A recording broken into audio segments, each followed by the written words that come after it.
পাপের কাজ নাই যে বাদশা নুরউদ্দিন জাহাঙ্গীর করেন নাই।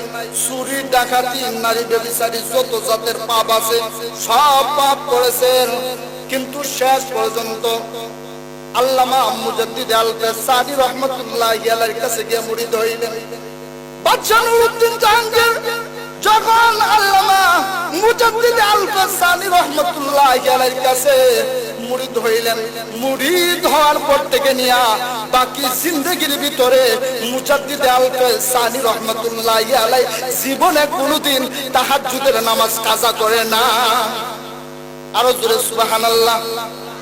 আমার ভাইরা, আমার বন্ধুরা, ওই মুজাদ্দিদ আল-ফেসানি রাহমাতুল্লাহি আলাইহির খলিফা নুরউদ্দিন জাহাঙ্গীর আল্লাহর ওলি যখন বাদশা, তখন একদিন এক হিন্দু মহিলা গিয়া নুরউদ্দিন জাহাঙ্গীর উনাকে ডাক দিয়া বলে, ও বাদশা, আমি হইলাম আপনার রাজ্যের একজন জনগণ। ও বাদশা, আমার একটা মাত্র ছেলে, আমার ছেলে আপনার রাজ্যের সেনাবাহিনীতে কাজ করে, আমার ঘরে আমার ছেলের সুন্দরী বউ আছে। ও বাদশা, আমার ছেলে আপনার রাজ্যের ডিউটিতে চলে যায়, আর আপনার রাজ্যের একটা যুবক আমার পুত্রবধূ, সুন্দরী পুত্রবধূকে বড় জ্বালায়, বড় সমস্যা করে। ও বাদশা, আমি আপনার কাছে ন্যায় বিচার চাওয়ার জন্য এসেছি। ও বাদশা, শুনেছি এই জমিনে যখন আপনার নবী বিশ্ব নবী ছিলেন, আপনার নবী বিশ্ব নবী রাহমাতুল লিল আলামিনের সাহাবী হযরত আবু বকর, হযরত উমর, ওনারা ছিলেন এই জমিনে মুসলমানেরা যেইভাবে শান্তশিষ্ট পরিবেশে জীবন পরিচালনা করছে, ঠিক এইভাবে আমরাও চলাফেরা করতে পারছি। আজকে যদি আপনি ন্যায় বিচার এই জমিনে প্রতিষ্ঠা না করতে পারেন, তাহলে আমাকে বলেন, আমি আপনার দেশ ছেড়ে চলে যাই। নুরউদ্দিন জাহাঙ্গীর ডাক দিয়ে বলেন, মা, না না না, মাগো, আপনাকে আমার দেশ ছেড়ে যাইতে হবে না। আজকে সন্ধ্যার দিকে আমি আসবো, রাতের বেলা আসবো, আপনি দরজাটা খুলে রাখবেন। মহিলা রাতের বেলা দরজা খুলে রাখলেন।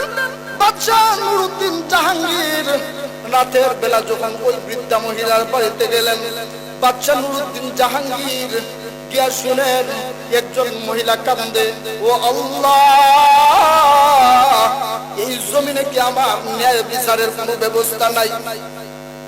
আমার ভাইরা, আমার বন্ধুরা, অপরদিকে বাদশা নুরউদ্দিন জাহাঙ্গীর লক্ষ্য করে শুনেন ঘরের অন্য কোনায় একজন মহিলা বাঁচাও বাঁচাও বলে কান্দে। বাদশা নুরউদ্দিন জাহাঙ্গীর ডাক দেয়া বলেন, মাগো, মেহেরবানি করে বাতিটা বন্ধ করে দিন, আপনার লাইটটা বন্ধ করে দিন। লাইটটা যখন বন্ধ করে দিলেন, বাদশা নুরউদ্দিন জাহাঙ্গীর সামন দিকে অগ্রসর হয়ে সেই মহিলার উপর ওই যুবকটা ঝাঁপিয়ে পড়েছিল, ওই যুবকটার মাথার চুলের মধ্যে ধরে বাদশা নুরউদ্দিন জাহাঙ্গীর তরবারিটা উঠায়া ওই যুবকটার দেহ থেকে মাথাটা আলাদা করে দিলেন। সুবহানাল্লাহ। এবার বাদশা নুরউদ্দিন জাহাঙ্গীর ওই মহিলাকে ডাক দিয়ে বলেন, মাগো, একটু বাতিটা জ্বালান, একটু বাতিটা জ্বালান। বাতিটা জ্বালানোর পর বাদশা নুরউদ্দিন জাহাঙ্গীর ডাক দিয়ে বলেন, মাগো, বাতিটা একটু আমার কাছে নিয়ে আসে। বাতিটা যখন কাছে নিয়ে আসা হলো, বাদশা নুরউদ্দিন জাহাঙ্গীর ওই যুবকের চেহারাটা ভালো করে দেখলেন। চেহারাটা দেখার পর আলহামদুলিল্লাহ পড়ে আল্লাহ রাব্বুল আলামিনের শুকরিয়া আদায় করলেন। আর ওই মহিলাকে বললেন, মাগো, আমাকে এক গ্লাস পানি দেন। এক গ্লাস পানি খেয়ে চলে যাচ্ছেন। আর ওই মহিলাকে বললেন, আগামীকাল আপনি আমার রাজ দরবারে যাইবেন। আগামীকাল যখন ওই বৃদ্ধা মহিলা বাদশা নুরউদ্দিন জাহাঙ্গীরের দরবারে গেলেন, বাদশা নুরউদ্দিন জাহাঙ্গীরের দরবারে যাবার পর বাদশা নুরউদ্দিন জাহাঙ্গীর ওই মহিলাকে নিজের রাজ দরবারে নিজের চেয়ারের মধ্যে বসাইলেন। বসাইয়া নিজের রাজ মুকুটটা ওই বৃদ্ধা মহিলার পায়ের কাছে রেখে দিলেন। পায়ের কাছে রেখে দিয়া বলেন, মা, মাগো, আমি আপনার বাড়িতে গিয়ে প্রথমেই কেন বললাম বাতিটা বন্ধ করে দেন জানেননি? আমা, আমি জানি আমার বাড়ি আর আপনার বাড়ির পাশাপাশি, সুতরাং আমার বাড়ির পাশে অন্য এলাকার কোন যুবক এসে একটা যুবতী মহিলার উপর আক্রমণ করবে, এটা আমার বিশ্বাস হয় না।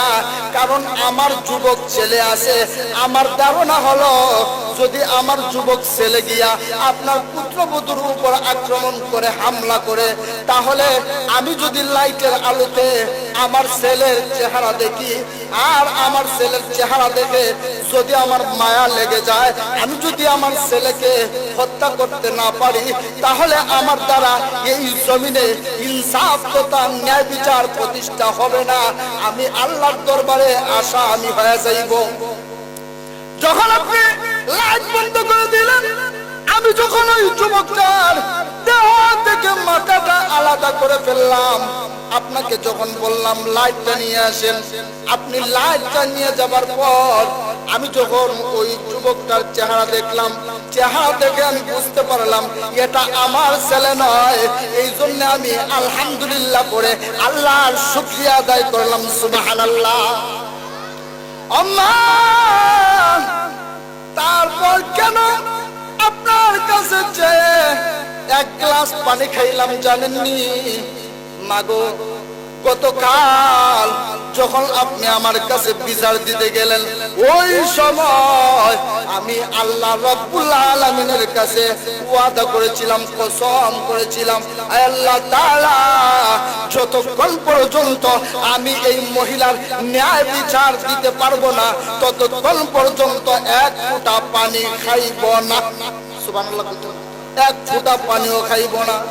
এই জন্য কাল থেকে আমি পিপাসিত, ন্যায় বিচার করে